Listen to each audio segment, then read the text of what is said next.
Well, I think I need to learn to stay off Facebook Marketplace and Craigslist because I keep finding stuff that I could use. Got a pretty good deal on this, I think, anyways. Got an Easy Boom system, another Easy Guide 500 with...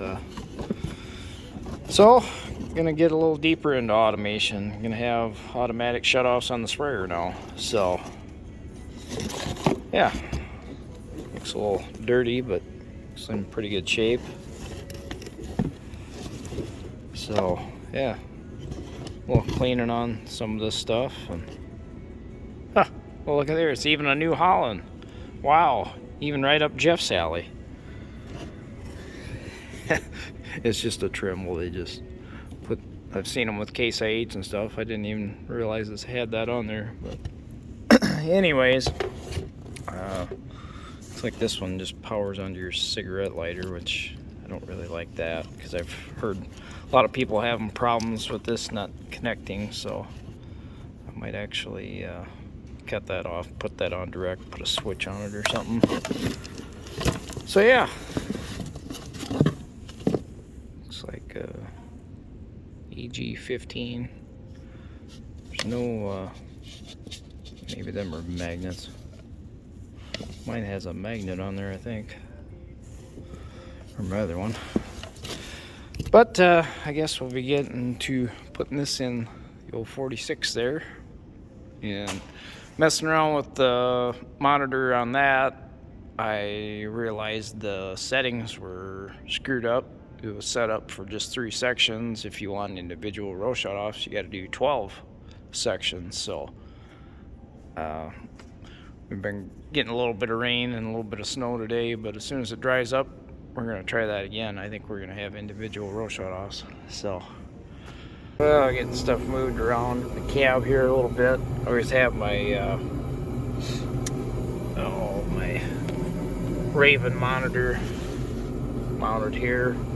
It's real nice and easy when you're running the tractor. Just reach over and turn your switch on and off, because even with this, if I go outside the boundary, it's going to start turning on automatically. So I want to be able to, like when I'm going along the creeks and stuff and hanging the boom over, I want to be able to shut that off easy. And then this always was just mounted on top of that Raven, but this has all the boom functions for folding and unfolding the sprayer. So I gotta have that, so I got that kind of mounted so I can still open the window, just barely. So yeah, got that done. Now I gotta get the light bar mounted in here. And yeah, nice part about having the light bar and having this is now I always had my little, I got an old T-Jet Centerline 220 that I always used for speed control to run the Raven. Now I don't have to have that in here, at least, so that'll kind of clean it up a little bit in here for as far as that goes. So, well, so far it's been pretty darn simple, but I guess a moment of truth. This is my switch off my other one. We got a light there. Hey!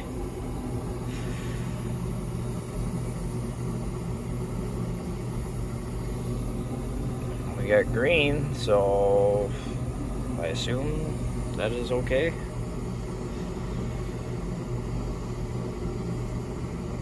Now we gotta try to figure this out. Only need 3 sections. There's only 3 sections to that boom. The center is 30 foot, and then the 2 outsides are 15. So yeah, so I wasn't sure how this was gonna work, but I got it all set up now.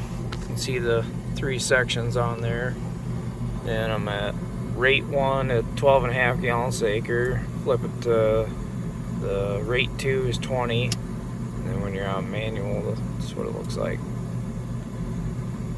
So yeah, can't get much simpler than that. So pretty excited. This is gonna actually simplify things in here. So good deal, good deal. Well, would you look what showed up today finally? Well, went and got it yesterday, I guess, yesterday afternoon. But finally got my tractor back.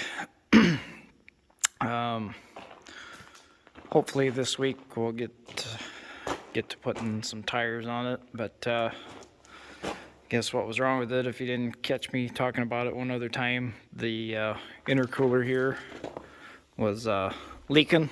It was basically dumping antifreeze from the intercooler into the engine, and well, the sleeves and stuff didn't look that great. He didn't think so, because I originally thought it was the head gasket, but it wasn't the head gasket, it was the intercooler.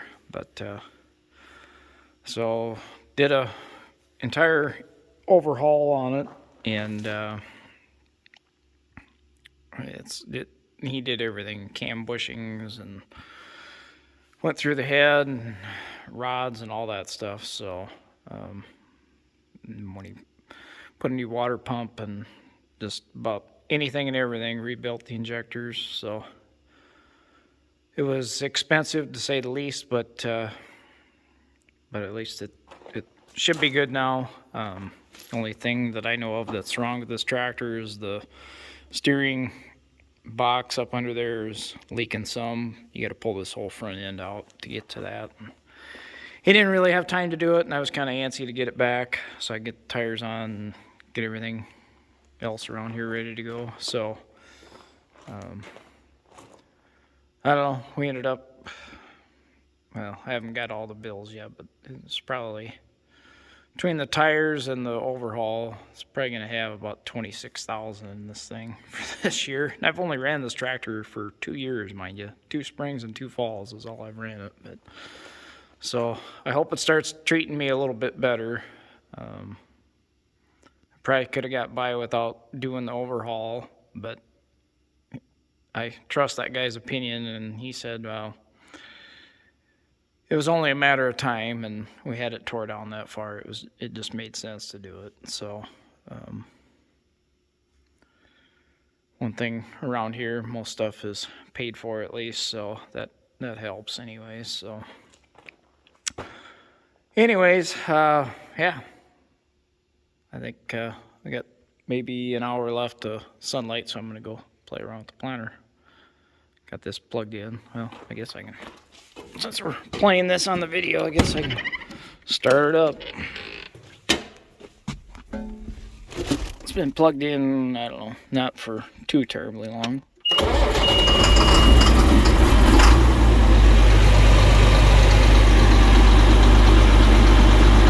Yeah, I should have probably had it plugged in a little bit longer, but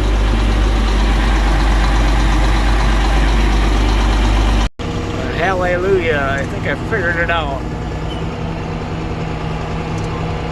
So we got 12 bars here. That's what we should have.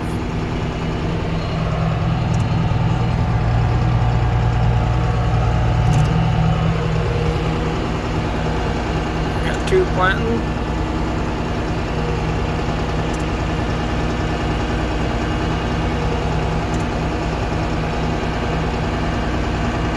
Boom, boom, boom.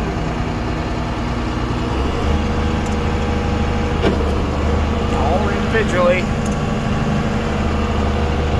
Oh, man, I feel a lot better about this thing now. I got my auto steer. It's usually a wet spot up here, so I don't know.